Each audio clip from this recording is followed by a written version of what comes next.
Liftoff will second. 10, 9, 8, 7, 6, 5, 4, 3, 2, 1.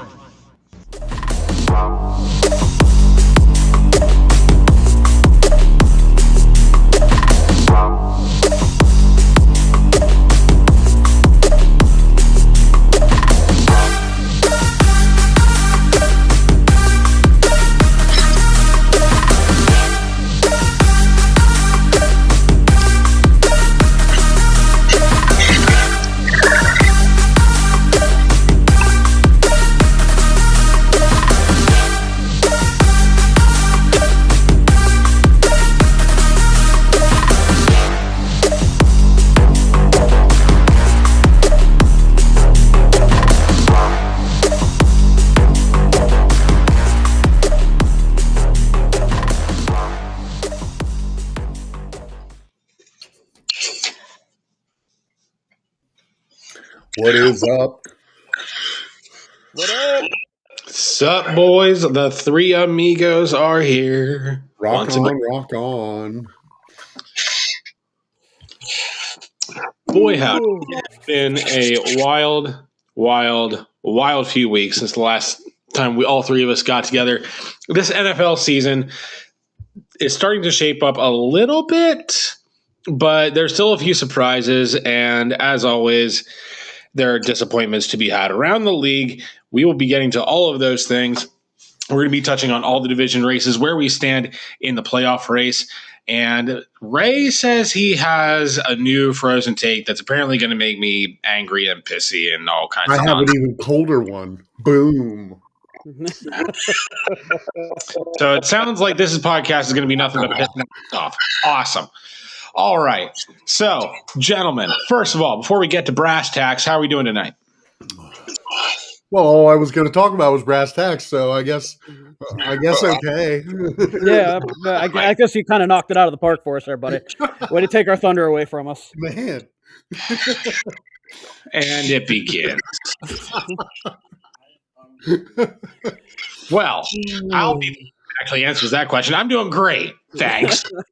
Yeah, I mean, I'm doing all right. I got a new ride thanks to, unfortunate incident, but I'm rolling big pimpin' style now, and I'm now within the last 10 years as far as age of a vehicle. So that's the first time that's happened in A win. most of my life. And I gotta say, I'm doing quite wonderful knowing where's Philly at on the NFC standings right now compared to Green Bay. You were talking smack a little bit a couple weeks ago. Where are the standings at right now? Just trying to.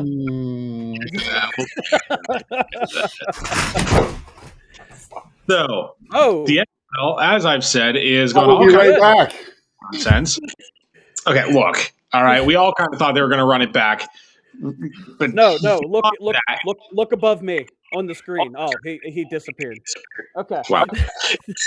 Anyway, before we really get to pissing Alex off, as if the Eagles haven't done that enough.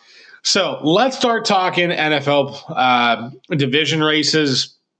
We're starting to see some things shape up. Ray, I know you and I have been kind of talking off and on throughout the season about the NFC North. This is a division that has had three strong teams, but no team has really held on to first place at any point in time for any duration throughout the entirety of the NFL season. So I would say it is the most competitive division in the NFL right now. So why don't we start off with that one? It is not the most competitive division right now. The most competitive division in the NFL right now is the NFC West. Just throwing that out there. I would disagree, but okay, fine, whatever. How can you disagree with that? Look at their standings right now. You have two teams at 10-3, and then a 9-4 team right after that. That's not even where we're at in the NFC North right now. The only reason I'm saying the NFC North is the most competitive division in the entire NFL is because no team has been in first place in that division for much longer than 2 weeks. The NFC West has been a little bit more consistent. All right, I might be able to give you that one a little bit, but So, where do you want me to start with the NFC North? I have each team's next 4 wrote out. I have my predictions. Like, where do you want me to kind of take this tumble to go down that rabbit hole here? Let's just start at the top of the hill and just start bumbling our way down to the bottom. I got my handy dandy paper here with me. Let me get myself all set up here. So, you look at the next 4 games for each team. Green Bay's next 4. They're going to Denver, to Chicago, home against Baltimore, and closing out on the road against Minnesota. 3 out of their last 4 are road games. It's going to get kind of tricky being on the road that much. I'll say that as a Green Bay fan. Chicago, who is a half a game back out of first place, at home against Cleveland, at home against Green Bay, road against San Francisco, at home against Detroit. More home games, more of a gauntlet, though. A lot more tougher opponents. I think you and I can both agree on that one a little bit there. And then you got Detroit, who is a game and a half back out of the first place spot. On the road against the Rams, home against Pittsburgh, on the road against Minnesota, on the road against Chicago. Again, you could kind of look at that as a little tougher schedule, but they have 3 road games as well. If you look at the home away ratio, Chicago has the advantage. But when we go into our predictions and everything, I'll kind of dive into that a little bit more here. It's going to be interesting. Looking at it this week, I actually have, I'm just going to throw this out here, Green Bay upsetting Denver in Denver. That is one of our 5 picks that we're going to be talking about this week. I'm picking Green Bay. And you know how that works, which means Green Bay is going to lose since I picked them now. Let me pause things for a second. Let me pause things for a second because I don't know if it was mentioned yet, but since we are underway on the stream and we haven't watched any part of the game yet, I hope my pick still counts for tonight. This wasn't one of the games tonight. Well, guess what? I'm picking the Falcons tonight anyway. Because I got to throw in here.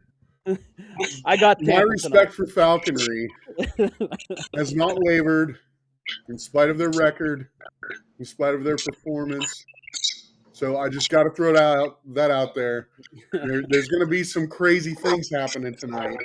Right, and those dirty birds. The overarching theme is we need to take it old school.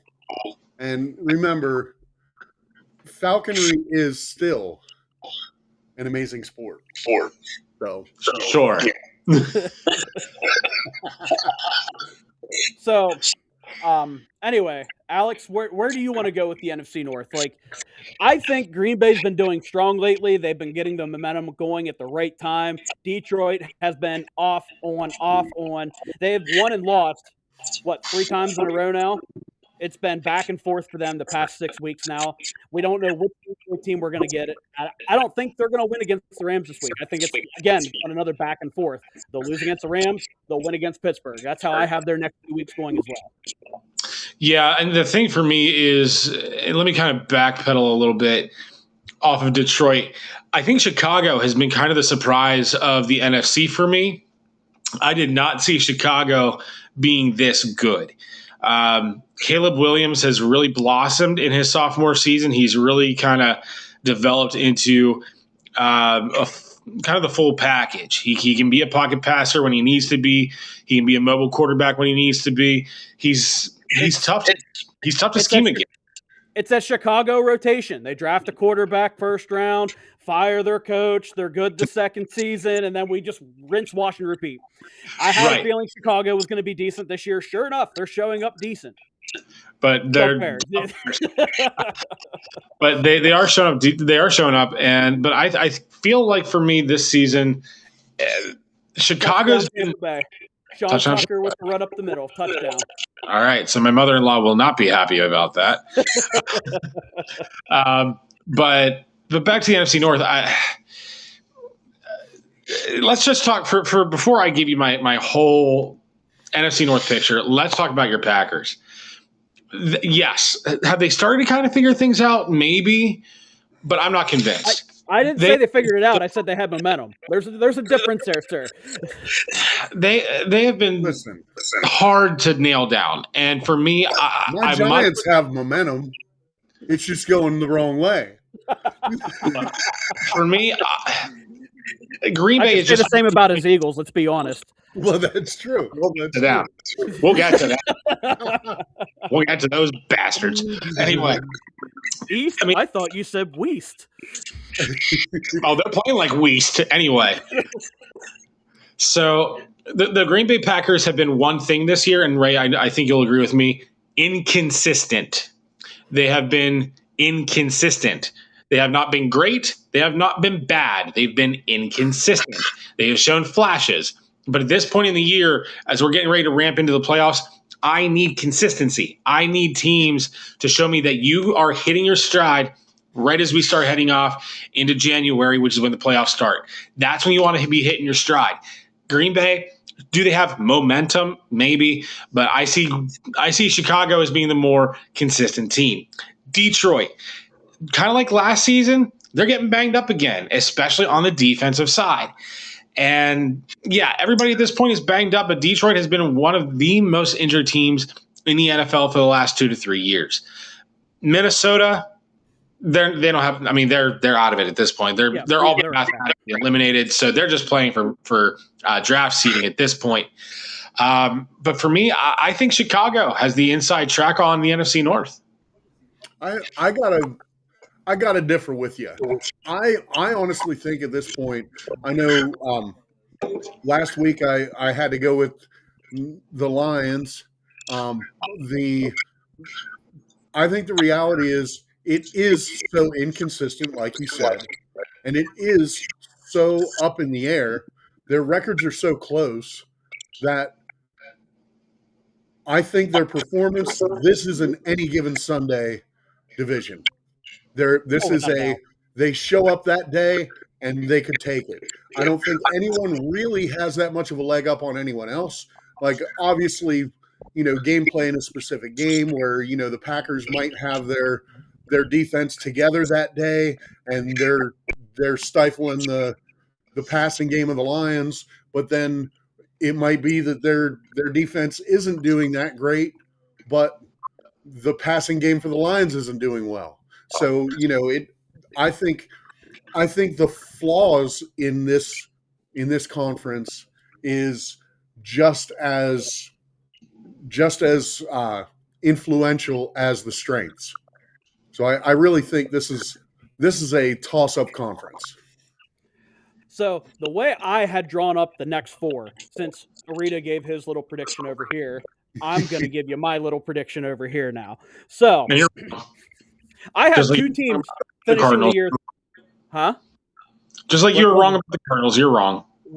Oh, here we go. I've been wrong all year. I'm still last place in our picks. I'm still below 500. I've been wrong all year. We've already established this. So you guys watching in the comments, make sure that you keep that statement in mind as you place your personal bets. We're not telling you what to do financially. We're not telling you where to invest, but not here. It's okay. You've been consistently wrong. Just lean into the curve, buddy. Which is why I love that I've been wrong, because how wrong have I been wrong about Green Bay all year? I have been down on them. I have counted them out. I've said they weren't going to win their division games. They're undefeated in the division. Man, I've been more of a Green Bay fan than Ray this year. I love being wrong this time. I will gladly shout it from the mountain highs when it comes to my Packers right now. But here's where it gets scary for me now. I have the Packers finishing the year 3-1 in their last 4, beating Detroit, beating Chicago, losing to Baltimore, and beating Minnesota, finishing 12-4-1, going first place in the division.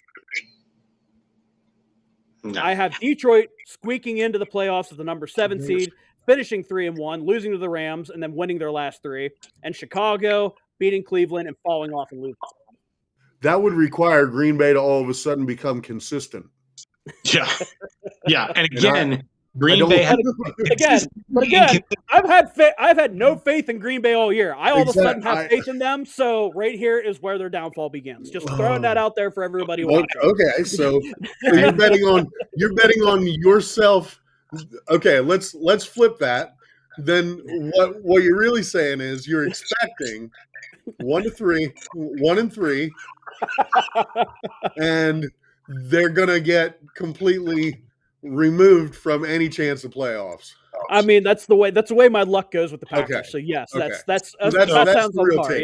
Yeah. Right. You're a sports bettor that I am not. I will not bet on sports. If you're a sports bettor, don't follow the advice of that guy. Who's on the other Or side? that- I'm over here. One of these guys. Vogue, is that what we're doing? Yes. Anywho, don't follow Ray's advice. If you're going to follow anybody's advice, follow Fred's. He's not a football guy, and so far he's first. So if you're going to follow anybody, follow him. Okay, so But no. I got to say, in this conference, yes, I said it's any given Sunday, but I do not think that, and for the same reason why Ray has been up and down all season, I do not think that Green Bay is going to actually pull out the win. I think that the Bears have been surprising enough throughout the season that the Bears can continue to surprise. I think the Lions, they have every chance of taking the rest of this season, but I think it's going to be like you talked about, the health of the players here on out. You know, one, as my team saw, one twisted ankle, one injury, and you take the two key players in a triad out, and now, a tripod's going to stand on one stick not so well. Which speaking of your Giants, that's actually one of our picks for this week, the 3-10 Commanders against the 2-11 New York Giants. I think both teams have a ton of potential going into next year. That injuries just derail both of their seasons right off the bat. So how about just, since we're already talking about the Giants and Commanders, let's just jump on over to the NFC East and get my angst out of the way. Yeah, let's do it. So there's only two teams left in the East. No offense, Fred. There's only two teams left in the East in the division race. We're still there. Toilet bowl. We're coach fishing. We're special teams and second string practice team fishing. We're alive and well. So, going to these two teams that are left here, you have Philadelphia at 8-5, Dallas at 6-1. They're tied being against my Packers here. You're looking at the last four of each team. Both of them played two division games, if I remember correctly. Yes. Philadelphia plays Washington twice. Dallas plays Washington and New York at the end of the year. Dallas is only a game and a half back. Where are you at with this, Alex? Well, so, and you and I have had this conversation. This team right now is reminding me of the 2023 Philadelphia Eagles. They haven't gone 10-1 and then collapsed. Their collapse has started a little bit earlier. But I think we saw kind of, how do I want to put this? You saw a lot of bad things kind of come to a head all at once when Philadelphia played against the Chargers. That was a game that the Eagles very easily could have won. Congratulations to Jalen Hurts, first player in NFL history to have two turnovers on the same play. Just wanted to throw that out there for you. Yes, the first time in 78 years that has been recorded that a NFL quarterback has thrown an interception and fumbled on the same play. We're all about making history here in Philly. Anyway, I don't even think Jackson Dart has done that yet. Fred, can you help me with that one? No, he has not yet. Okay, not so yet. Does that mean that Jackson Dart is better than Jalen Hurts? Is that what I'm hearing out of this so far? Obviously. Okay. Anyway. So let me just focus on. Let me focus on Philly right now because I know these guys. They're my team. They have a lot of issues right now. Their offense is bland. Pass on first down, run on second down, pass on third. You know what they're going to call. Their route trees for Devontae Smith and A.J. Brown are 9 routes and slants and comebacks. That's all they run. That's it. They have not run anything across. Well, they haven't run the tush push in the last few weeks because they haven't been in a position to run the tush push. Anyway. Not have a tush to push. Anywho. Anyway. Any kind of crossing routes across the middle for their wide receivers. And when they have, Jalen Hurts has ignored them for some stupid reason, as we saw in the Black Friday game when the Eagles played the Bears. Had Jalen Hurts saw Dallas Goedert in the middle of the field, wide ass open. That would have been a touchdown that could have won the game in the very first quarter. Then in the last game against the Chargers, 2 touchdowns were dropped. One of them by A.J. Brown, right here, like right there. That is a ball you have to catch. He dropped it. And Jalen Hurts throwing just stop it. Then Jalen Hurts throwing 3 interceptions and a fumble. It was just a comedy of errors. And they're starting to get more banged up. How many errors was it? Was it 6 or 7? I'm not even acknowledging that. So they have an opportunity to get right against the Raiders. That said, given their play calling, I'm not super confident. If they lose this game against the Raiders, all bets are off. The Eagles had an opportunity 3 weeks ago to wrap up the division, and they failed to do so. So at this point, I still think the Eagles are going to win the division, but it's going to be tight. Dallas is hitting their stride. Mathematically, they're not out of it. Their percentage of getting into the playoffs is about 20% or less. But right now, if the Eagles keep messing up, honestly, if the Eagles play like they did against the Chargers and they did against the Bears, the Cowboys will walk away with this division, and the Eagles will walk away empty-handed. Cowboys, they're peaking at the right time. And then you got the Commanders and the Giants. Obviously, they're looking into next season. I think right now you're kind of playing for draft seeding. But if you're the Giants have the number 1 overall pick right now, so they're sitting great. Right, they're sitting fine. And honestly, the Commanders, you have to be at least a little bit confident. You have a good core, but you got decimated by injuries. My one issue with the Commanders, and Ray, I know when I said this at first, you kind of brushed me off. Maybe you'll start taking me seriously when I say this, is that the whole injury management of Jaden Daniels is feeling eerily similar to the injury management of RG3. Eerily similar. I know there's no reason he should have went in that game. There's no reason he should have played that last game. No reason at all. No reason. And Fred, I think you will back me up on this. This Jaden Daniels injury management by the Commanders organization is eerily similar of that of RG3. In my personal opinion, you sit him the rest of the year and you get him healthy. If you don't, it is a crime and you will ruin that kid's career. Field goal is good. It is 7-3. And 12 minutes left in the second quarter. I mean, speaking of ruining someone's career, you have on, my beloved team who is dropping coaches like it's a political party.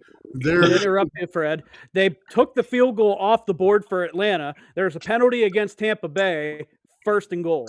So this drive could be getting a string right here. So go ahead, continue, Fred. I apologize. But in the situation you're in now with Jackson Dart, with no one to pass to, he's trying to be a Michael Vick. But he hasn't gone to the Michael Vick school of slide the hell under the tackle. Don't take the hit. I see what you did there. Don't pretend like you're gonna be, the running back. Learn how to slide and learn how to run out of bounds. Yes, you might take a yard less, but it's okay to scramble as a quarterback. But when you have to have so many concussion protocols in your first year, you're not, the future is not looking bright for you. And with the holes in coaching, it seems as though there's no one there to tell him that at this point. So take him off the field. Let Russell Wilson finish out the end of their losing season. Let them get their picks for next season. Make sure Dart is good and ready to roll. And that's it for the Giants this year. I would be okay with that, because by the way, as it stands right now, there's nothing left for them to prove or not. You know what I mean? So, I mean, I think honestly, I differ a little bit when it comes to Jackson Dart. I do want him to get the reps. If I were in the Giants organization, I want him to get the reps. But I will tell him, you got to think about your career, man. Like you got to think about your career. Taking these hits, you're going to shorten your career. Like you have to also think about, yes, right now you want to capitalize on what you have and earn your money while you can, but you're not going to be able to play football your whole life. You also need to think about life after football. So taking these hits is going to affect your mental health, your physical health. So protect yourself. Not only that, future contracts.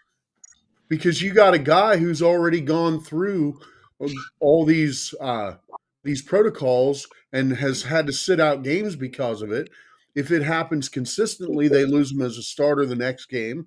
And he also, if you're looking at longevity of a player, after 10 good concussions, what is a team really going to sign him on for if his 11th might take him out? Yeah. You know what I mean? So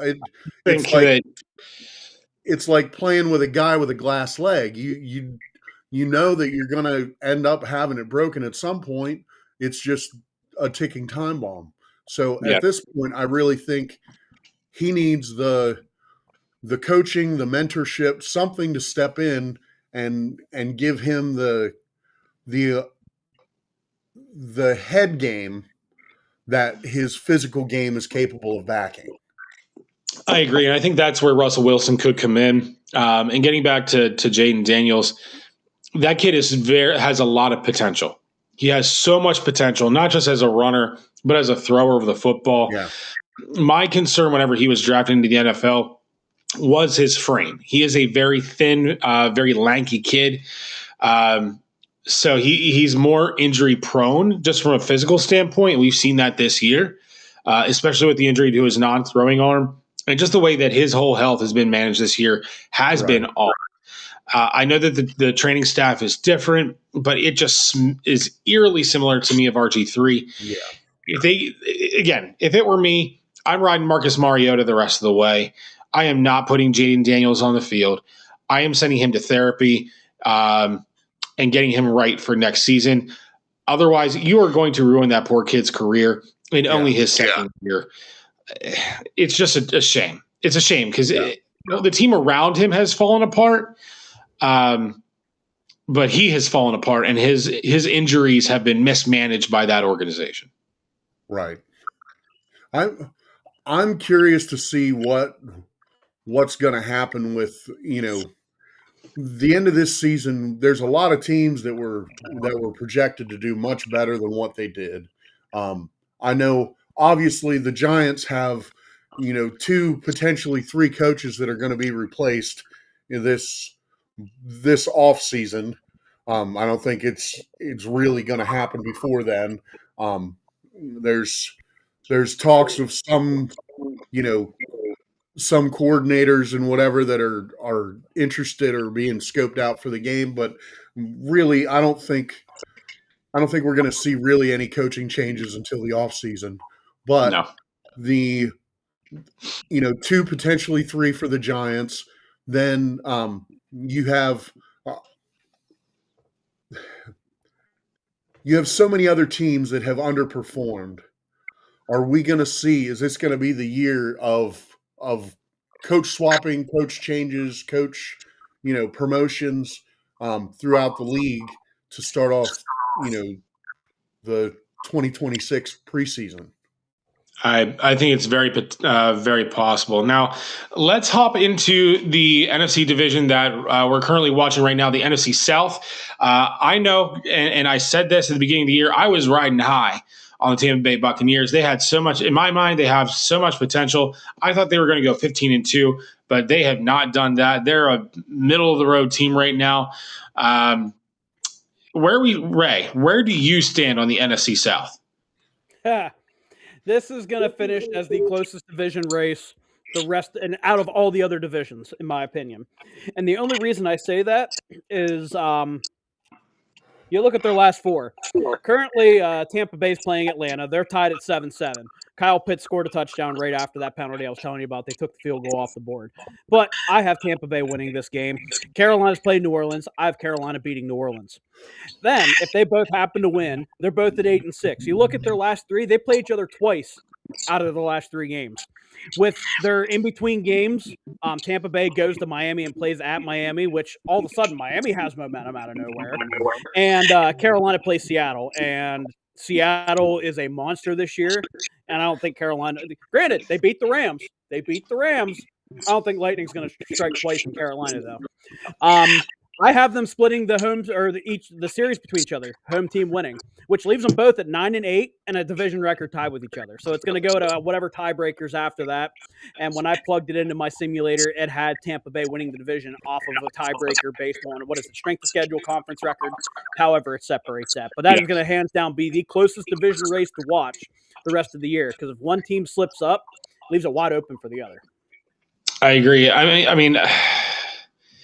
I still think this is Tampa's division to lose, but the margin of error is very, very slim. This game tonight is very important, not just for the division, but also whether you get into the playoffs or not, frankly. Just looking at the division as a whole, this division kind of needs a whole revamp. Ray, you and I both remember growing up when we were kids that the NFC South was a very tough division. It is not that anymore. It's kind of a cupcake division. They're all kind of middle of the road teams, but I still think this is going to be Tampa's division. Only one team out of that division is going to be going to the playoffs. I think it's going to be Tampa, but I do think they're going to lose in the first round. And then whenever whoever wins that division is going to the playoffs. The other team is not. The other team is not. But even going into the draft, no team is really going to be drafting all that high, other than maybe the Saints. So you're not even going to really be seeing a whole lot of improvement. The Saints don't have a whole lot of salary cap space. The Bucs don't have a ton of space. The only team that has space is the Panthers, but Bryce Young is getting to the end of his rookie contract, so you have to think, do we extend him? Do we not? I think that all depends on those last 4 games. Let's be brutally honest. I think his contract extension goes on these last 4. It very well could be. So this division, I think, is going to be in the doldrums for a while. We're not going to really see any team actually coming out of there with more than maybe 10 wins for quite some time. What do you think, Fred? Well, I mean, obviously, I'm throwing down for the Falcons tonight, so that tells you a little bit of what I think about their records. To me, right now, the way the Bucs have been playing, their record doesn't really mean anything to me, because like I said, the Falcons have just as many pieces and just as many capabilities that just have to line up on the right night. So they've gone through a rough patch. They haven't been able to get their completions. Their running game has been low. They've had less than 7 yards per pass. Like it's been rough, but you get them clicking on all cylinders, and next thing you know, they're beating the Bucs in the first quarter. So I think that coming out at the end, are they going to be able to beat out the Panthers and the Bucs to be able to get the number 1 spot? No, mathematically it's not possible. But will they knock them down a few pegs? Maybe. But I think the Bucs have had a lot of holes. I think it is, like you said, the Bucs lead to lose, but I think the Panthers have every opportunity to take advantage of that and take that lead and win the conference out. I agree. One thing that I've thought this whole year in New Orleans, sorry. I know they just hired Kellen Moore as their head coach. They started out rough, like really rough. like rougher than you would want a new head coach to start. I don't see New Orleans making Kellen Moore a one-and-done coach. They are hitting a little bit of momentum, especially at the quarterback position with Schuff. But we'll see.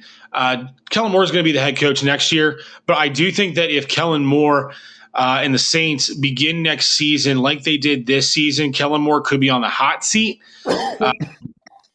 Kellen Moore just might be one of those guys. He's always wanted to be a head coach, but like Mike McDaniels, he's just a better offensive coordinator than he is a head coach. We'll see. But I really don't feel like there's a whole lot more to glean out of the NFC South. Well, this is Frozen Takes. So is it really a hot seat if it's on a Frozen Takes channel? Yes.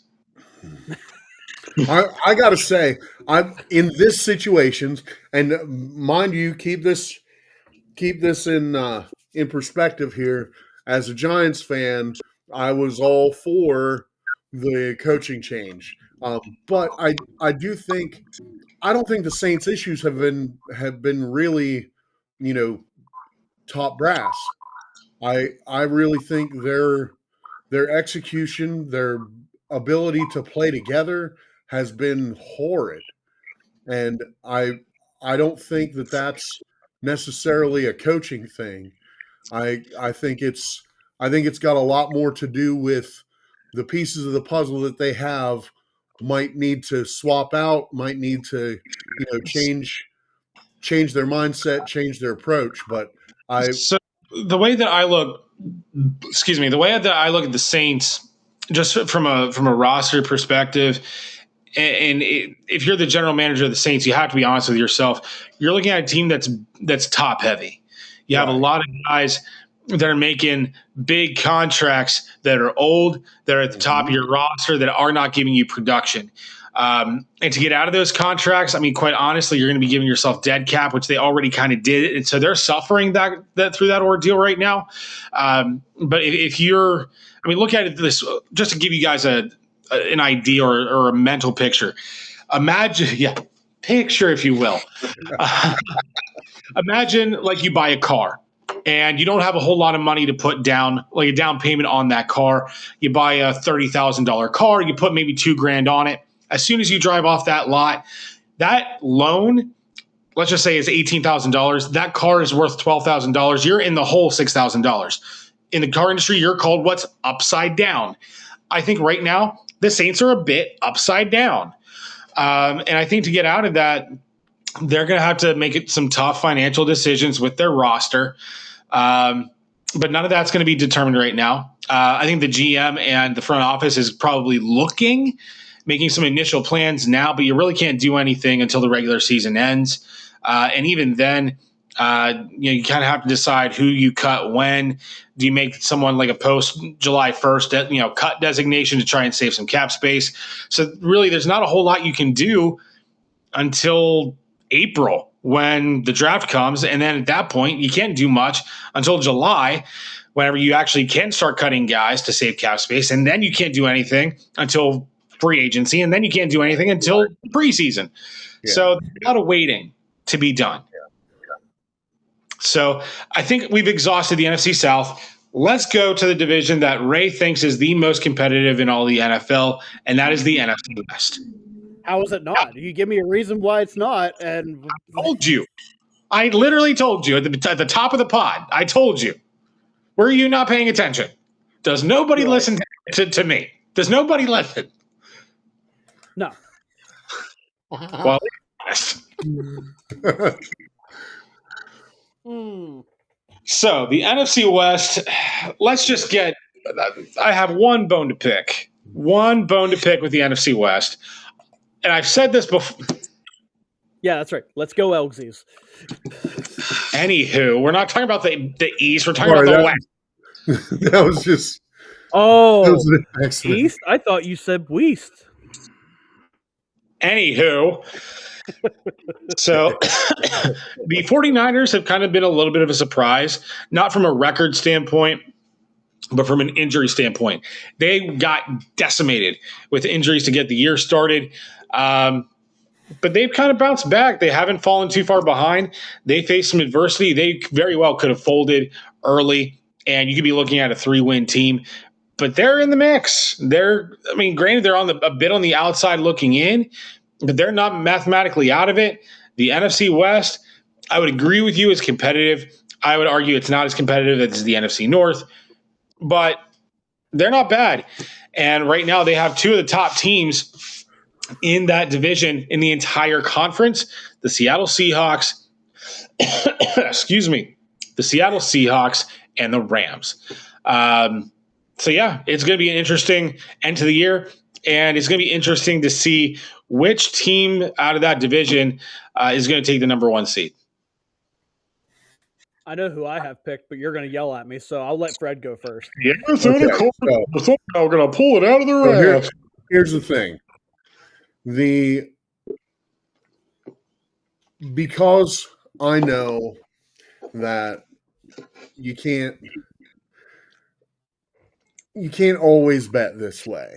And like I said, I'm not a betting man. But if I had to lean one way or another, I honestly think that the Seahawks are going to take the bull by the horn, so to speak, and get the leg up. Well, wouldn't it be the ram by the horn? Listen, it's still a bull ram if it's a boy, right? A girl ram is still a ram, but it doesn't. It's just less horn. Oh, do y'all not know what I deal with? So on that note, I think the Seahawks honestly have every opportunity to fly away with it and take. I see what you did. Take the Rams, and I know the Niners, like you said, they're only one game back, so their potential is there, but I think let me put this in perspective for you. Created are not fillable at this point. Let me put this in perspective for you, though. And this is a hypothetical, if the Rams were to lose to Seattle and Seattle would lose to San Francisco and San Francisco went out, San Francisco plays Tennessee, Indianapolis, who now has Phillip Rivers, who's came back from the dead, Chicago, and Seattle to close out the year. If they could go too. If the Rams and Seahawks both lose one game, 49ers went out, 49ers are number 1 in the division. That's how that tiebreaker is going to come down to it. So really, it's that close that one game could take the 3rd place team, put them up to the 1st place team. Yeah. I mean, I don't see that happening. I don't particularly care for the Rams, but I do feel like this year the Rams front office and the roster knows this is probably the last year or one of the last years that they're going to have Matt Stafford there, and they're going to have the type of quarterback play that they have now. So you might as well cash in while you can cash in while the getting's good. I think this is going to be the Rams division. I think the Rams are going to take the number 1 seed. The Seattle Seahawks are no joke. They're going to give the Rams all kinds of fits, but I think this is the Rams division, and I think that this is going to be the Rams conference, and the playoffs are going to go through LA. Does this mean it's my turn now? Yes. Yes. Fine. Let's hear what your Cardinals are going to do. What magic they're going to pull. Everybody's going to lose or tie except for the Cardinals. They're going to win out. Oh, look at that. Boy, howdy. They're number 1. And then something's going to happen to every other team in the NFC where it puts the Cardinals in and then they win the Super Bowl. No. I would not be surprised coming from you. This is the worst division I predicted in the preseason because I had Seattle regressing. I didn't have faith in Sam Darnold. He's lighting it up all over the place. I didn't have faith in the Rams. Look, literally how I had it, how I do all my other predictions, flip it around, and that was my preseason predictions, if you really want to go there with that. Bet. Exactly. But looking at this, I have nothing bad to say about either of these teams. All three of these teams are making the playoffs. I don't think either of us are going to deny that fact right now. All three of these teams, Rams, Seahawks, Niners, all playoff teams. Right. Maybe I'm the only one thinks that, but I think all three of them are going to the third season. I would say caliber. I would say playoff caliber. I'm not fully convinced yet that the Niners are going to get in. There's still some mathematics to come out in the wash. They're not mathematically out of it, but I think definitely the Rams and the Seahawks, the Niners, again, they're still on the outside looking in, but they're not mathematically out of it. I mean, if you look at it, the only other competition the Niners really have are the Lions and the Bears. And I have no faith in the Bears keeping their momentum going.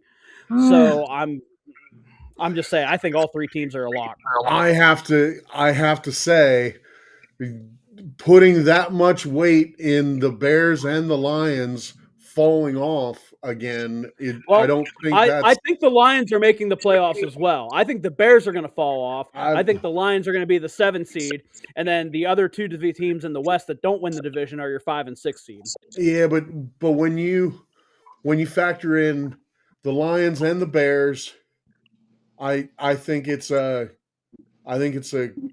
close for the 49ers. I think it's the Seahawks.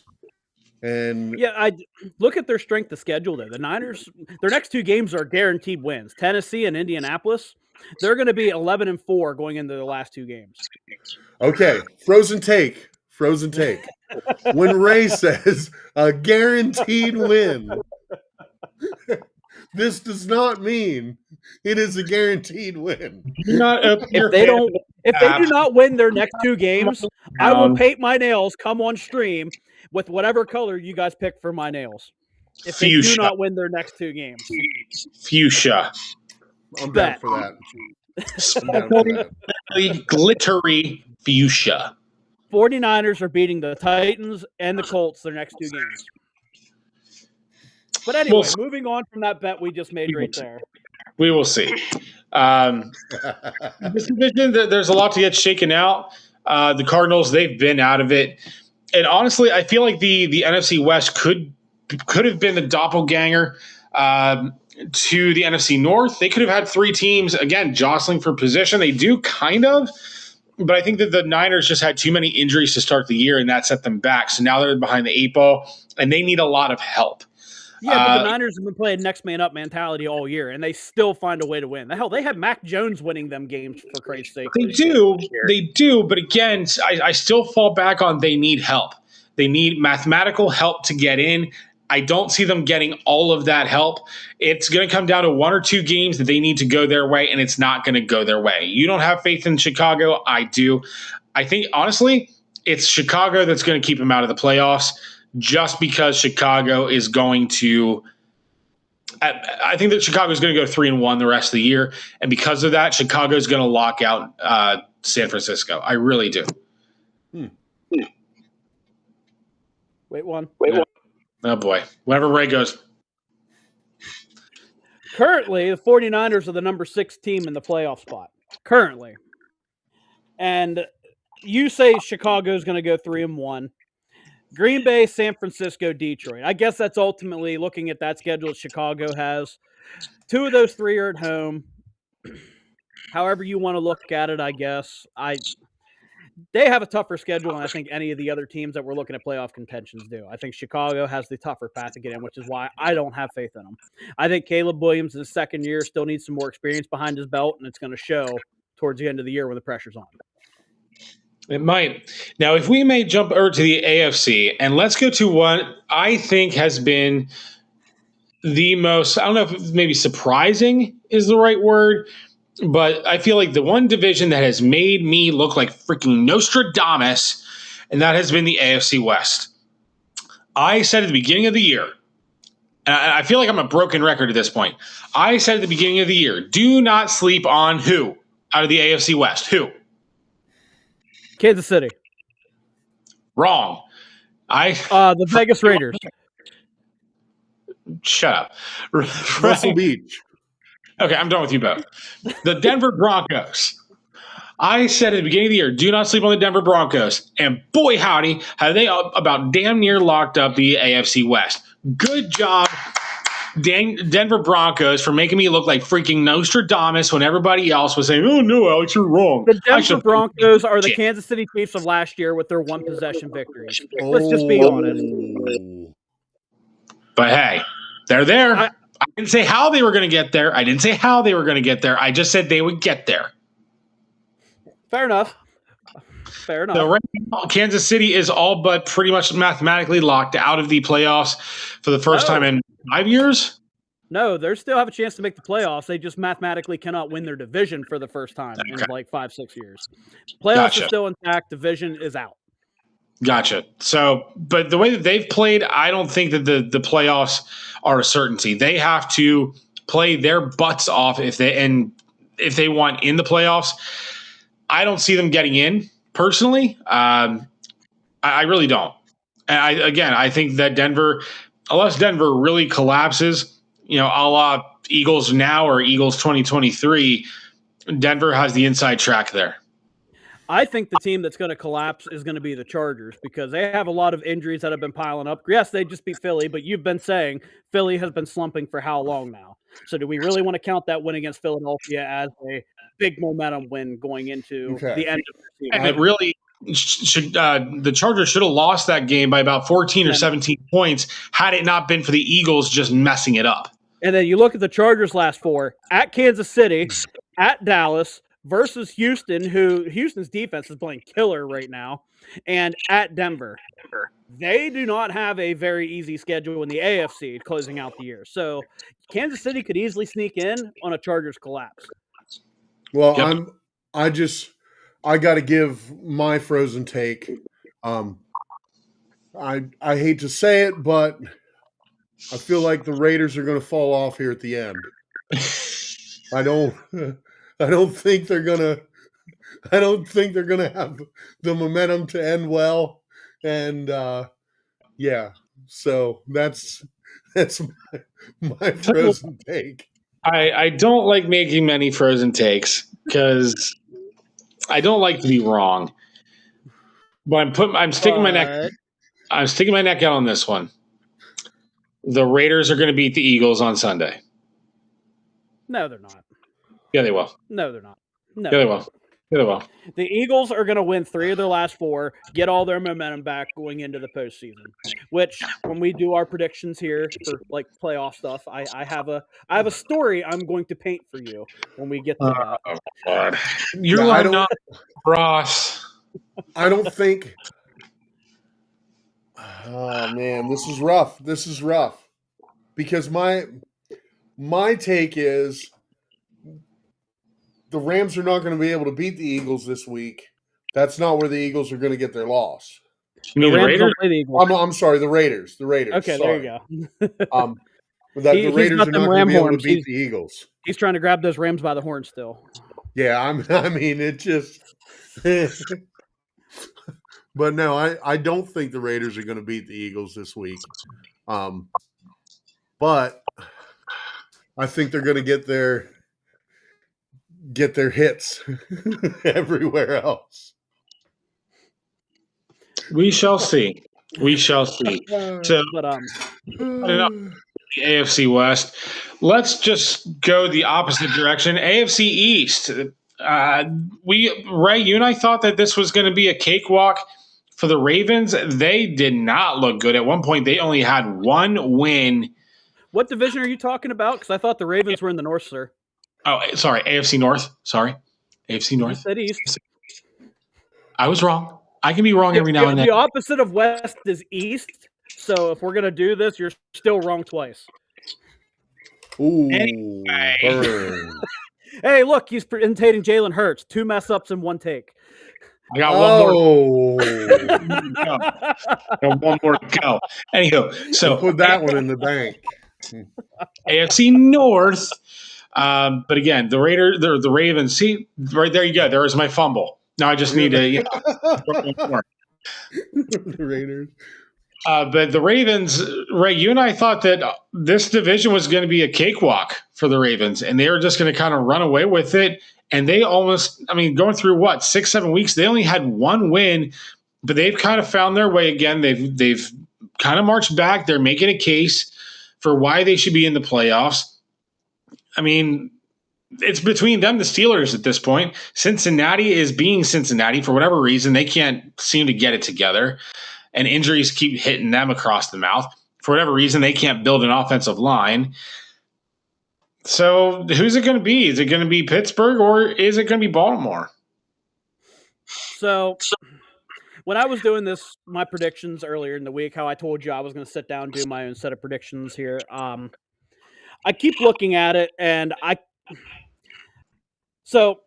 doing these predictions with Baltimore. Like, apparently I have this love for Joe Burrow that you like to preach that I apparently have. You do. I haven't lost faith in them yet still. I don't know why. I don't know how. They just have too talented of a roster to count them out. You're like that girl that just keeps on saying that she's going to get that guy and he still loves her. He doesn't. Let him go. Let it go. Listen. If Joe Burrow had a defense. But anyway. And an offensive line. If he had an offensive line. If he had a defensive line. If he had wide receivers that stayed healthy. If he had. Hey. Jamar Chase stays healthy. Jamar Chase stays healthy. I don't think he's missed a game more than once this year. But anyway. He's the only not it. If Burrows played golf, he would have a Stanley Cup. Exactly. But anyway, speaking of Stanley Cup, side note story here. My daughter wants a Stanley Cup for Christmas this year. I asked her why she wanted the hockey trophy. She looked me dead in the eye and said, I swear to God, if I open that on Christmas, I'm hiding in my room and you will not see me the rest of the day. My buddy Jake that lives in Pittsburgh, Jake, if you're watching, what's up, buddy? He said that he has a ton of them out in Pittsburgh. He's going to try to send one to me. I cannot wait for Christmas morning now. That'll be great. Anyway, going back to what I was saying here, I'm still picking Baltimore to win this division. I just can't shake my faith in them. That roster is too talented to be in the position they're in. I know Lamar Jackson, I'm sorry, I've just combined a bunch of names there. Lamar Jackson's injury kind of derailed them for a hot minute, but he's starting to get his momentum back. He started to see more of his wheels again last week. He finally got a touchdown pass again last week. I think we're starting to see him coming back. I think the last four they have, they're going to take care of business and do what Ravens win everything. You just wait. We still have predictions coming up here. But they were my original pick to win the Super Bowl this year. Ravens-Eagles was my preseason pick. So I still have them making the playoffs. I haven't given up hope on Baltimore yet. That's where that reference was in regards to, because you're at least consistent. Correct, maybe not, but consistent. I haven't given up faith yet. You and your faith, but yeah, I think you have the AFC North then. Huh? Who are you taking Pittsburgh? There's no way you're taking Cincy. Oh no.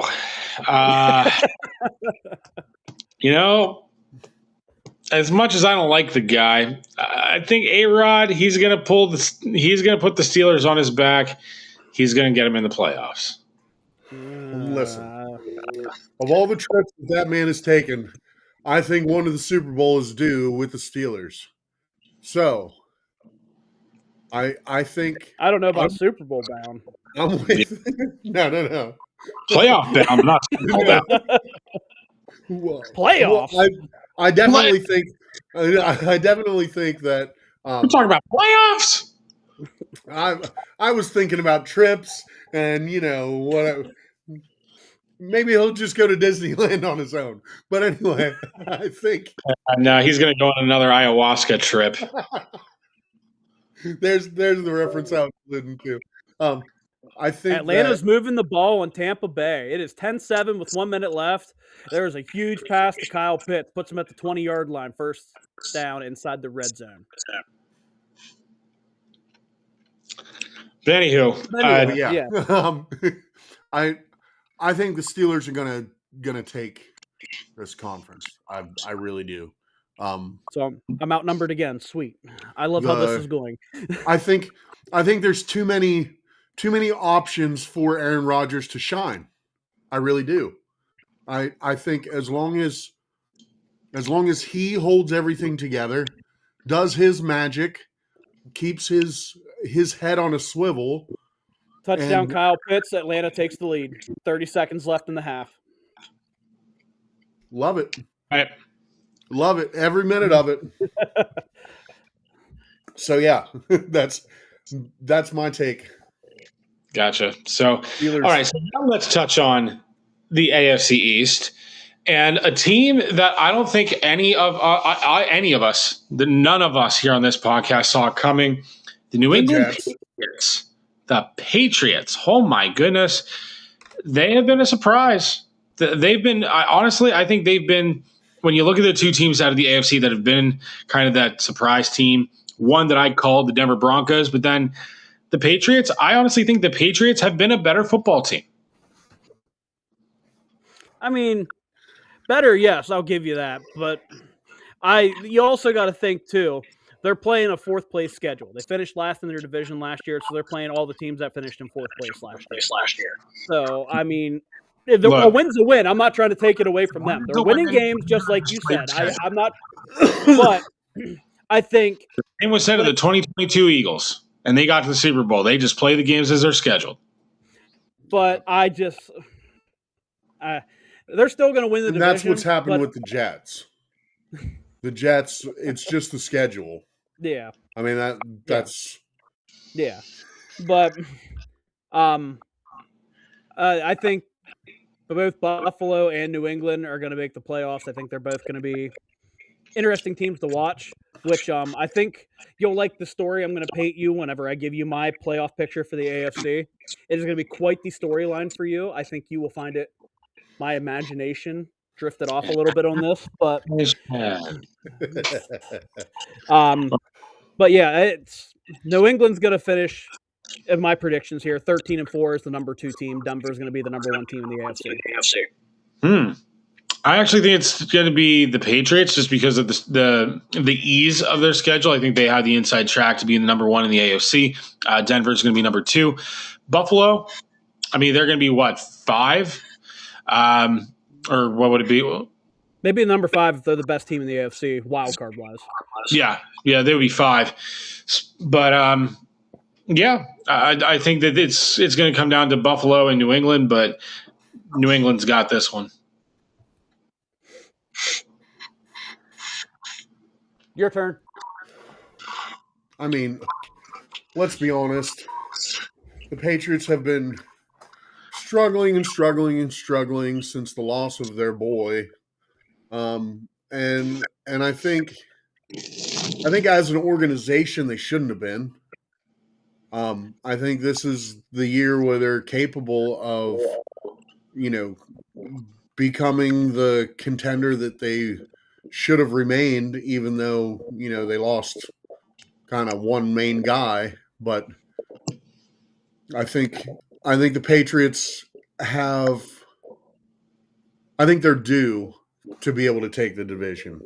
So I think the Mike Vrabel hire was excellent for New England too. I think he's a right fit for that organization, for that scheme up there, and I think it's really shown this year. So yeah, you couldn't have picked a better coach for a better organization. I mean, obviously Mike Vrabel played there, so that made sense. I thought it was more of a legacy pick, but it wasn't just a legacy pick. It was the right pick. Yeah. So the division I'm anxious to talk about is the only one that's left now. Because South. Yes, sir. Because there's one team that I told you was going to fall off, and I wasn't predicting Daniel Jones to tear his Achilles, but they sure as heck fell off like I told you they were going to. They're practically done for the year. The Indianapolis Colts, who, 4 weeks ago, we were saying, how is it that the Colts, the Patriots, the Broncos are all first in their division? Where are we back? 2013, 2014 here again? But Phillip Rivers has come back from the dead, and we have one guy from Madden 05 back. You ready? I'm pretty sure they're going to have to file a lawsuit against Indianapolis for killing this man. He is going at Seattle versus San Francisco versus Jacksonville at Houston, coming out of retirement from the past 4 years. But you know how Philip He's Rivers going to be dead. weird. He is going to be dead by the time this 4 games are done. He's a weirdo. He's not going to care.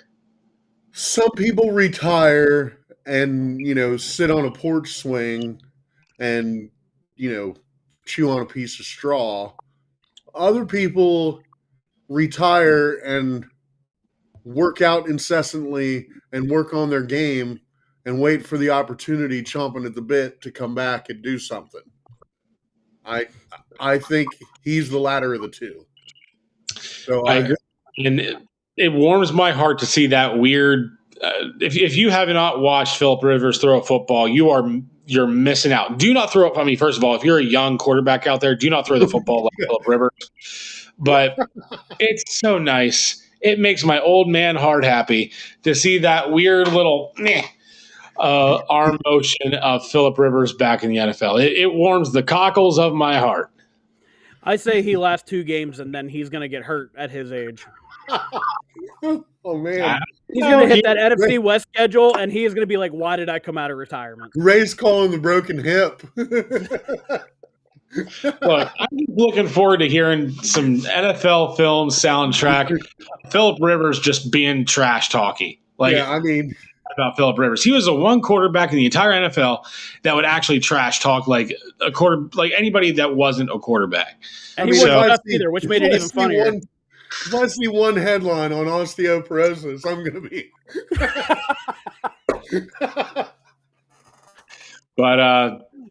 Phil, back the Jags, they've been kind of up and down, but they've seemed to find their footing a bit. Who do we think is coming out of this division? You already know who I'm going to say.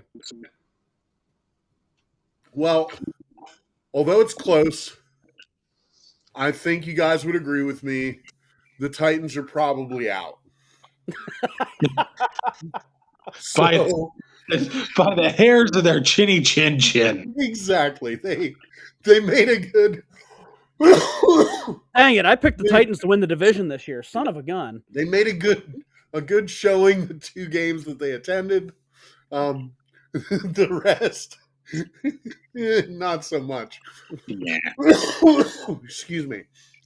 So I think that we're looking at,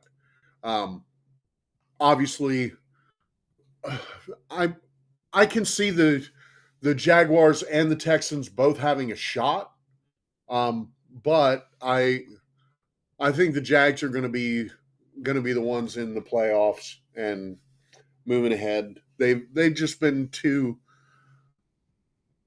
consistently consistent, if that makes sense, and putting points up on the board. So, yeah, I think they have it. I think Houston's going to take the division as well. Their defense is playing absolutely killer, lights out. I keep talking about last 4. You look at their last 4, Arizona, Vegas, they'll win their next 2. The Chargers, like I said, I have them falling off. I think they'll beat the Chargers. And an crippled Indianapolis team where if Rivers happens to make it through Seattle and San Francisco, he's definitely breaking a hip against Houston. So, it's Houston's division to lose, in my opinion. I don't think Jacksonville is going to do it because, granted, they're a game ahead, but they also have to go to Denver, and I think Denver is going to beat Jacksonville. Yeah, I agree. I know I was kind of a Debbie Downer on the Texans throughout much of the year, but their strength of schedule kind of favors them. CJ Stroud has kind of finally got it in gear. He's been reading the field well. He's been going through his progressions. He's been getting out the ball quickly. The defense has stepped up. I'll be honest, whenever the Texans released C.J. Gardner-Johnson, I thought that was going to be to their detriment, but they've proven me wrong. So, yeah, I think all 3 of us for once are agreed. Texans. I think I'm about to faint here a little bit. What's happening? It's about to snow purple. Yes, it is. All right, so that brings us full circle to our playoff predictions. Ray, you've been the one who's been yapping this up, building. You've been foreshadowing, as they would say. Lay it on us, buddy. So let me paint you a picture. So if you could ever, first off, Tampa Bay kicked the field goal, 14-13 halftime. Falcons are in the lead. So if you go by the NFL is scripted, the NFL is this, the NFL is that. Let me paint you a story of how the AFC playoff picture is going to look. Denver is going to get the first round bye. Your first playoff matchup is going to be Buffalo traveling to Baltimore for another Lamar Jackson, Josh Allen showdown. I mean, I could see that happening. The second matchup, you're going to have Jacksonville playing Houston.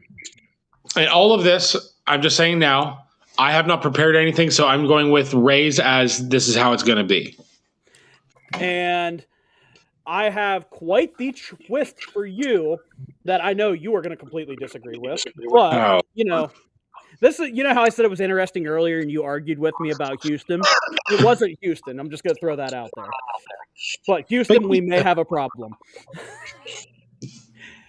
I have playoff story time with Ray. I love it. So, I have Kansas City sneaking into the playoffs as a 7 seed, winning out on top of the Chargers collapse. Where do they go to play? Into New England, where Patrick Mahomes lost his first playoff game in the very first season he started. It is a story that writes itself. He returns back to the team that knocked him down a peg before the torch was passed over. In that scenario, I have, and again, this is my faith in Baltimore. Baltimore beating Buffalo, Houston beating Jacksonville, and New England beating Kansas City. Kansas City makes it, but they lose in the wild card. So in this hypothetical, I you still have have the Chargers making it over them. Go ahead and put the Chargers in there instead of Kansas City. But as you were, Does that make you Cindy Lou Who? huh? What was that? Did you just say Cindy Lou Who? Yeah. No. Does that make him Cindy Lou Who with the storied past and the? No, that makes me the ghost of Christmas past. Anywho, right, no way. So, I think. Oh, geez, you broke him. I did. So nothing. You're fine. Continue. So I think that in a rematch of Buffalo versus Baltimore, I still got to go Buffalo. I've been riding Buffalo all year, and I'm not getting off that train now. I think in a Buffalo-Baltimore rematch, Buffalo's got it. I have too much faith in Josh Allen. Houston, I mean, if Houston gets into the playoffs, they'll win their first round, but then they're not going to win in the second round. So I think that's plausible. I don't see Kansas City getting into the playoffs. I think that's, again, as you said, going to be the Chargers. Chargers going up to New England, and New England's going to win. So either way, we have New England winning the first round, no matter who we play. Yes. But I think the story is going to write itself this year. What do you think, Fred? I think the story is different. I'm not so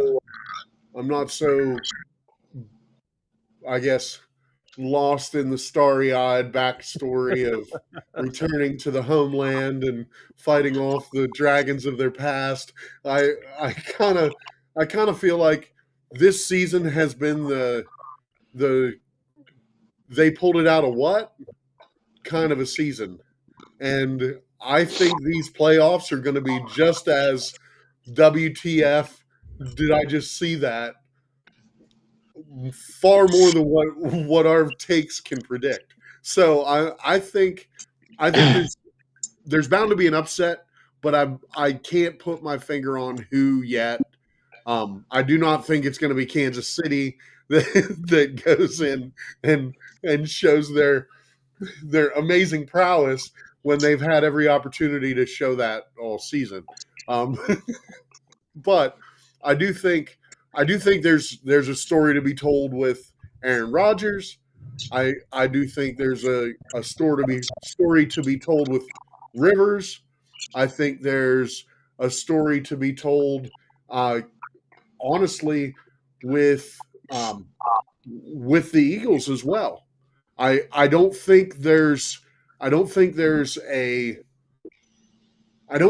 given Sunday that I would be willing to bet my money on and say this is absolutely going to be the outcome of this game, because quite frankly, we've seen way too much of the shockers this season.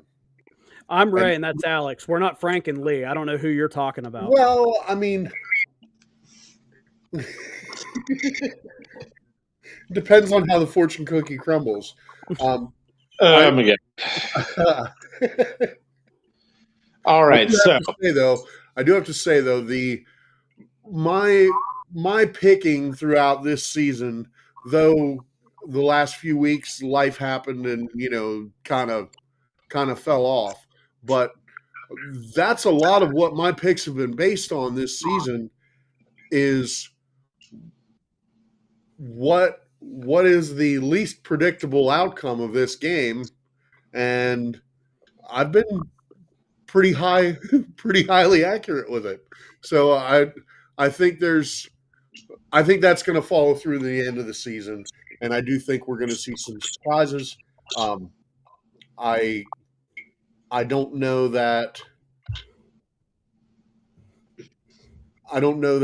any of us right now, if we were to say this is the team going all the way, would be accurate.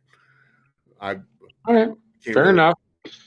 Well, there's still one team that I've been consistent with. Well, yeah. Go ahead. You're fine. Ray, let's go. I mean, you and I agree so far with the AFC. Let's keep going down this rabbit hole. Round 2. Give it to me straight. So it doesn't paint as big of a story as the AFC did, but it creates some interesting matchups, if you will. With what I have predicted, I have the Rams traveling to Tampa Bay. I have Tampa Bay as the number 4 seed. I have Seattle traveling to Philadelphia. And I have Detroit traveling to Green Bay. Rams, Seattle, toss up. I have Rams, Philadelphia, and Detroit. Sure. No, I'm still saying Rams, Seattle, and toss up. Philadelphia's schedule the last end of the year. They have 3 of the 4 opponents. Like I said, they're going to get their momentum back in those wins.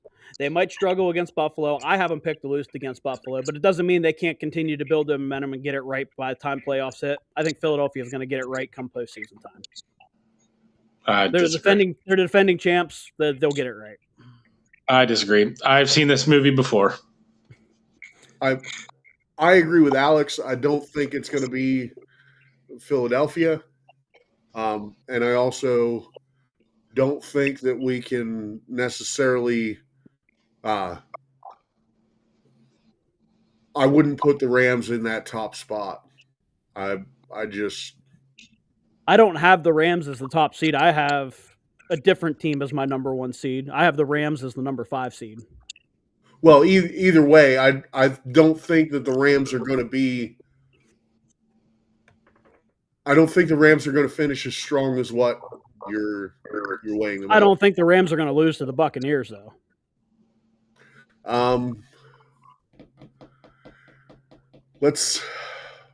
It all depends on seeding. It literally depends on where you finish, because I think absolutely. Tampa Bay is going to be the worst division winner out of the NFC. Oh, yeah. I would agree with that. Round 2, where are we at? Or in my hypothetical magical world, or go down the rabbit hole.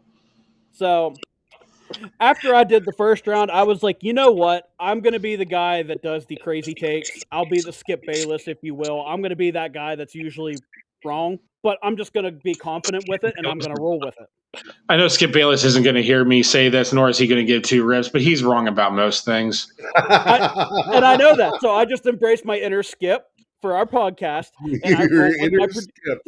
Wow. So that should just tell you how wonderful the rest of my picks are going to be for my playoff prediction. Oh boy! All right, lay it on me. So, with my scenario and who I have picked in the AFC, I have Houston traveling to New England, and I have Baltimore traveling to Denver. Houston will host a playoff game in the conference championship against Baltimore. That is who I have picked in the conference championship. So I had Buffalo. You did. And I had Patriots. So Buffalo and Patriots. But Buffalo being the lower seed, they would be playing Denver for you, and then Houston would be playing New England. I'm still taking Buffalo, and I'm still taking New England. Ooh. You're taking Buffalo over Denver. I am. The magic runs out. Come on. Come on. Every storybook season has to find its end. Yes, and but as they say, every man must stand their ground. I think I think that Denver, I think they would have the upper hand there. I really do. Disagree. But we'll agree on that one. And then in my fantasy world that I've created for myself here, where I have the Rams traveling to Philadelphia, and I have Detroit traveling to San Francisco. So you have a lot of rematches coming around in the second round here. Okay. So I had Seattle. You had Seattle, the Rams, and did you pick Detroit or Green Bay? You said toss-up. I had toss-up. So give me something on there, and I can tell you what your matchups are going to be. Green Bay. So you're looking at Seattle and Green Bay, the Rams, and I had the 49ers as number 1 seed, but let's just stick with that. 49ers and Rams then. Seattle and Rams.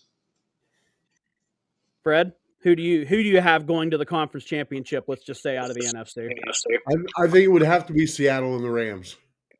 I think Seattle's too solid not to be there. And I think the Rams have been too consistent to necessarily fall off. So, yeah. Okay. So, in this world that I have created here, as I keep bringing up, my conference championship games are Baltimore at Houston, Philadelphia at San Francisco. You ready for this, buddy? Oh, I'm going back to my preseason prediction. Give me Baltimore and Philadelphia in the Super Bowl this year. You're wrong. You're so very wrong. You're so very wrong. So I had Buffalo and New England. New England. They're not going to the Super Bowl, bud. Really? No, they're not going to the Super Bowl. New England. Really? New England. I don't see New England making it to the Super Bowl. Neither do I. I don't see that. It's going to come down to a last second. You willing to paint your nails for it like I did? Hold on. I have so far out of all three of us, although Fred, I'll give you the overall matchup lead. I'll give you that. When it comes to outlier weirdo things, I have been Nostradamus so far this year. Have I not, Fred? That is true. I'm channeling my inner Nostradamus, and I am saying New England. You willing to put your nails on the line for it? Oh. Shit. Huh? I don't care. I'm confident. I'm confident in my masculinity. I don't care. Bet. Paint them paisley yellow. I don't care. I want them green and gold. Okay. You want G's on them? What do you want? No, I want one hand to be green and gold, and I want one hand to be red, white, and blue with NGs on them. And I want you to come to stream holding your hand up for us. Yeah. Well, when I'm Nostradamus and, I'm proven right. So Oh, I'm that's taking. funny. So, Fred, And who's your see, Super Bowl I had prediction Seattle. here? Oh, you didn't pick your NFC team. I No, apologize. so I had Seattle and I had the Rams. This is a tough one. These are pretty evenly matched. Two teams that are very evenly matched. Two very good defenses. Two very good offenses. But for me, I'm taking the guy with experience. I'm taking Matt Stafford. I'm taking the Rams. Rams Patriots. You're having a Super Bowl rematch. I have I a just Super don't see Bowl it. rematch of Super Bowl 53. I don't see it. What about you, Fred? Who do you have in the Super Bowl now? Oh man. You had your NFC matchup being the just like him, the Rams and Seahawks, and then you had your AFC. I think you had Denver and I forget who else you had with Denver. I think Buffalo, right? Denver and Buffalo. For Buffalo. Yeah. So I would have to go with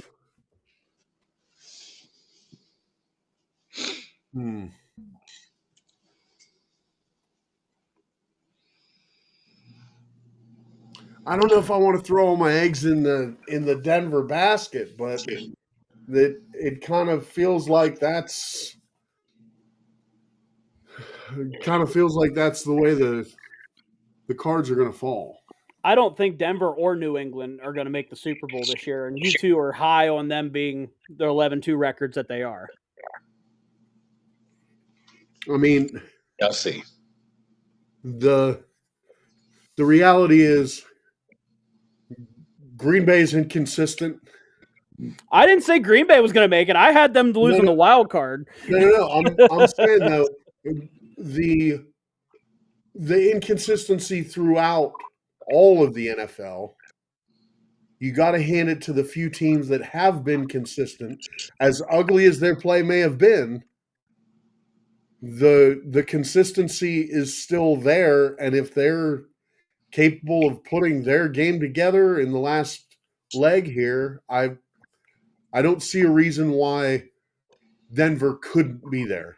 I like how he put all three theirs in one sentence like that and used them perfectly. Well played, sir. Well played. So you have Denver going in. Let's see if you and I agree or disagree. Are you still going to grab those Rams by the horns, or are we seeing a bird team head to the Super Bowl? I know you trusted your sport of falconry, but what about Seahawkery? Yeah, but see, I don't. Falconry is one thing, and on any given Sunday or Thursday, as it were, I think falconry can win the day. But do I? It's not just a bird thing. So the question of it being Seahawks, I think the Seahawks have. I'll put it this way: Denver and the Seahawks, it's their opportunity to lose. So another Super Bowl rematch, because the consistency is there, the pieces are all there. There's not, the injury laden, the coach issues, the whatever. They just have to play football. There's still one thing about Seattle that I don't trust, though. And that man's name is Sam Darnold. Yeah, and I think that's why I picked the Rams. And honestly, that was the tipping point for me. Was I got to go with the guy that has more experience, that's been there, done that. That's why I picked the Rams and Matt Stafford. I think the been there, done that thing though is. I think we're due for that to not be the case this year.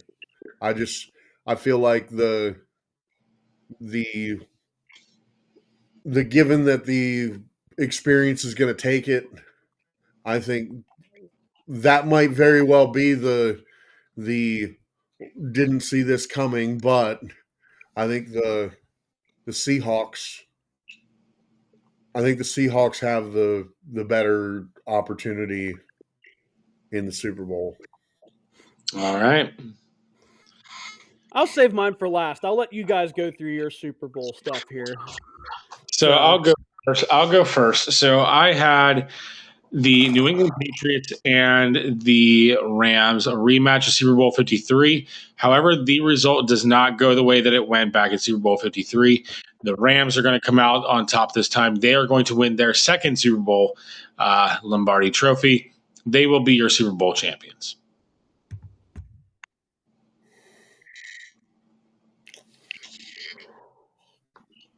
Go ahead, Fred. I think if my previous take is correct, then it's going to be a Seattle win.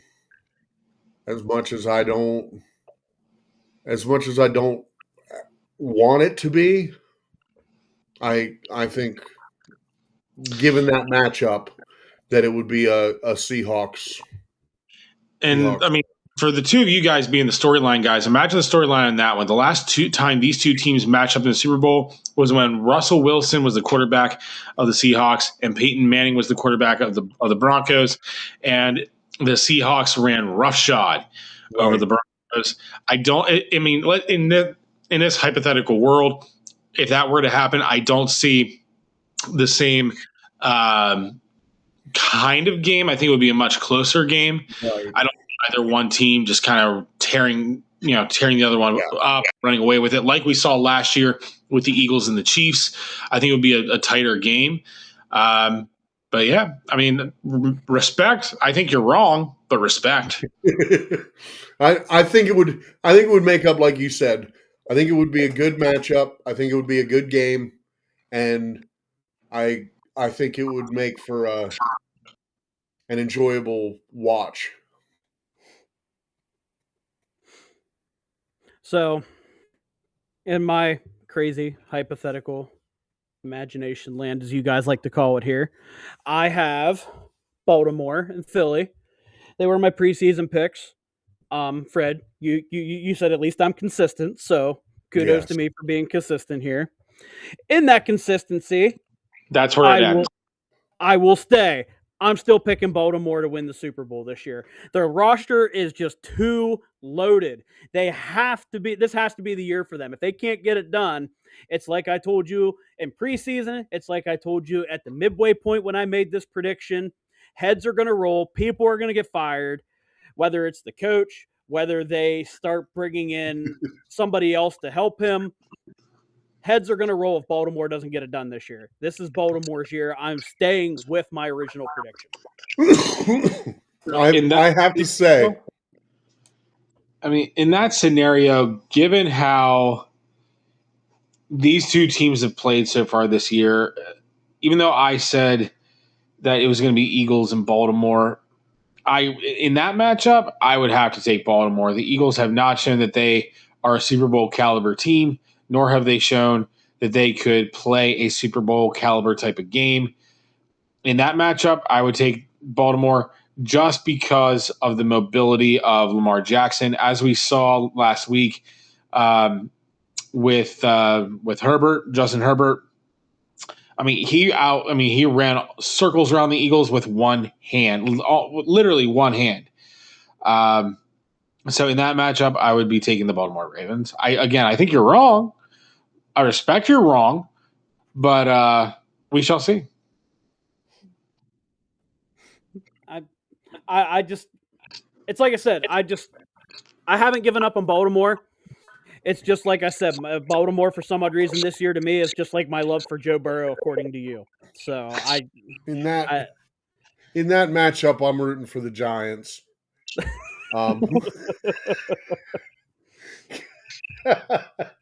So while I have you guys here and we're talking hypotheticals and everything like that, there's quite a few teams in playoff contention that have not won a Super Bowl. I'm bringing that up right now. Give me 1 second.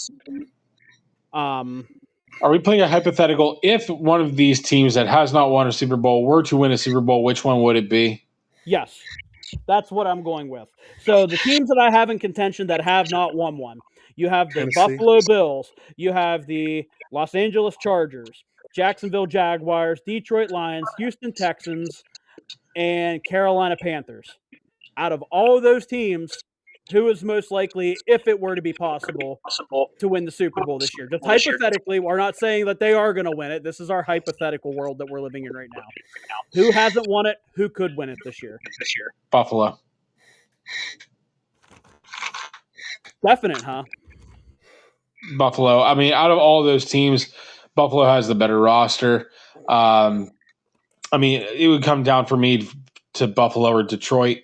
Buffalo is the better team between the two of them, has had fewer injuries, and has had better quarterback play. So Buffalo it is. What about you, Fred? Oh, I'd have to go with the Lions. The throwback. I gotta rep my boy Dion and the star power there. Since he left, has there been a team in Detroit? Maybe not until now.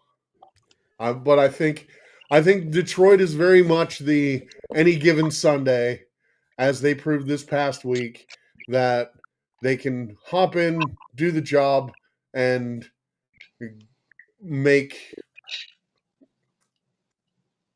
take advantage of the mistakes of the other team. But I do think it would be taking advantage of mistakes, not them, being the dominant power to take anything. I would have picked Houston just because their defense has been playing, like I said, elite. CJ Stroud's came back. He's starting to, like you had said earlier, Rita, getting rid of the ball quicker. They're playing really good right now. They've been winning their past couple really solidly too. I would have thought Houston would have had a good run this year, but I don't see them making it too far ultimately. No. One last thing, and then if you guys have anything, I'll let you do it, and we can check out what Uncle UFO has to offer us because we haven't heard from him in quite a while here. So, like you said, Alex, when we were talking about all these divisions earlier, we've had quite a few teams that have surprised us this year. We've had a couple worst to first teams. You look at New England, you look at Denver. Let's see. I don't think there was really any other worst to first. No. So, but either way, those were two of the biggest ones of the year. You look at who we have at worst right now. You have the Jets at 3-10, the Bears. I'm sorry, the Browns at 3-10, the Titans at 2-11, Raiders at 2-11. You have the Giants at 2-11, the Commanders at 3-10. That can still go either way. The Vikings at 5-8, the Saints at 3-10, and the Cardinals at 3-10. Who is most poised to make the Denver and New England jump next year? So for me, I know who I'm picking. I'm going to say the Giants. I think, well, are we all in agreement for this? Oh, my God. Holy cow. Well, it's not happening now because I picked it. So I hate to break it to you, Fred. Your Giants are going to suck next year. Well, see, here's where I look at it. Not only do you have, as I like to refer to it, as the tripod that will still be in place, you also have the number one draft pick. You have new coaching. You have, a defense that was actually doing something well, and an offense that, though there's still holes in the offensive line, was actually being productive. So I do think there's a lot of potential for next season. The only thing that scares me with the Giants, and I hate to say it, is I want to see how Scatterbo recovers from that knee injury of his. Yeah, I think Cam Scatterbo. Well, wait. Knee injury? Very important. Was it his knee? I thought it was a leg injury. I assumed it was his knee. It was his ankle. It was his ankle. Okay. Neighbors that had the ACL and MCL. Gotcha. Okay. Cam is already – he's already shown up to the stadium walking on his own on the ankle. He's waiting for clearance to start strength training and workouts on it. So he's already – he's raring to go. I just know it was feared to it's- be way worse than what it actually was initially thought to be, which is well, why I thought the way that it was shown and the way that it was described was far less of an issue from a medical standpoint with what the NFL has at their fingertips to treat it. So, being able to reset those bones, pop a few pins in, and just give the time for all that to kind of settle in is really what he was looking at. Now you got the torn MCL and ACL for Neighbors that It's gonna be tough. Those are going to be a little bit more time because whenever you replace those, you got the issues of re-strengthening them, and the amount of time you've been off of it now becomes re-strengthening the muscles and ligaments around it. So it's going to be I think a longer track in the off season for Neighbors than it will be for Scattaboo. But I think Scattaboo he's going to be ready to roll and good. I agree. so. My last bit of a closing take is I know I talked to you about it a little bit, Alex. Fred, I think I mentioned it to you. I know I joked about a question with both of you briefly. I will be in Baltimore in a week and a half time.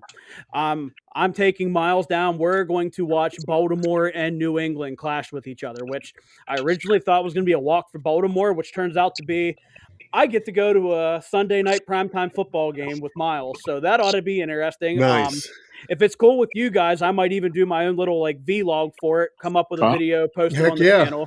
So I don't know if I will get to that because I'm trying to do this for Miles for his Christmas gift. We'll see how much he's interested in it. I would like to do it, but I don't want to take that away from him either. So yeah. But yeah, that would be awesome. I will definitely get some videos, some pictures, try to come up with something, post it on here for you guys for our channel. If you do some videos and need some edits, we can do that too. You know what I mean? So yep. That'd be awesome. With my predictions, go Baltimore. Do you guys have anything else to pass on for the night before we hit Uncle Wufo? No. I think we about talked everything, and I'm just about near tuckered myself. So I think it's time for a drink. So let's see what Uncle UFO has to offer. Uncle UFO's Old Grey Whiskey.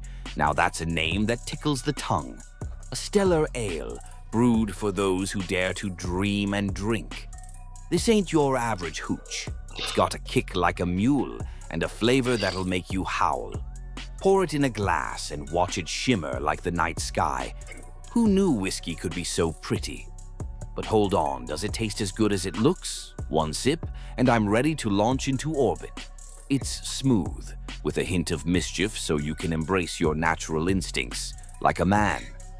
So if you're looking for a drink to help you embrace the rugged and experience the impossible, Uncle UFO's got your back. Grab a bottle of Uncle UFO's Old Grey Whiskey, and let's toast to the cosmos. Let's toast to the cosmos, guys. Toast we shall. Toast we shall. And with that, I think we can call this a pod, guys.